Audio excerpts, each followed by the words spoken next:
रविशंकर इतना कह ही रहा था कि अचानक चलते पंखे से नोट गिरने लगे। कौशल्या चौंक गई।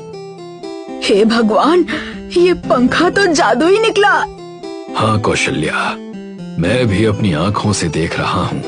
मुझे पता ही नहीं था कि मेरी हवेली में ऐसा जादुई पंखा भी है। कुछ ही देर में नोट गिरना बंद हो गए।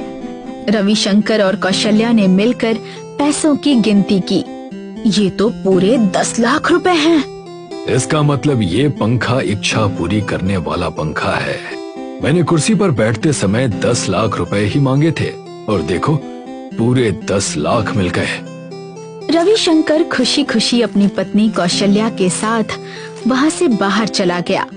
इसके बाद जब भी रविशंकर को कारोबार में नुकसान होता, वो उसी पंखे वाले कमरे में जाता, पंखा चलाता और जितने पैसों का नुकसान होता उतनी रकम मांगता।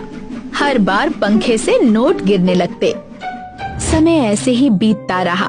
एक दिन कौशल्या ने रविशंकर से कहा, आप हमेशा उतने ही पैसे मांगते हैं जितने की आपको जरूरत होती है। अरे उससे इतने पैसे मांगिए कि हम बहुत ज्यादा अमीर बन जाएं। रविशंकर कुछ देर सोच में पड़ गया। बात तो तुमने बिल्कुल सही कही है। चलो पंखे से कहते हैं कि वो हमें इकट्ठे 10 करोड़ रुपए दे दे। इतना कहकर रविशंकर अपनी पत्नी कौशल्या के साथ पंखे वाले कमरे की ओर चल पड़ा। रविशंकर ने कमरे में पहुंचते ही पंखा ऑन किया। हमें तुम इकट्ठे 10 करोड़ रुपए दे दो। पंखा चलता रहा, लेकिन उसमें से एक भी पैसा नहीं निकला। ये देखकर कौशल्या चौंक गई। लगता है तुम्हारे कहने में गलती हो गई है।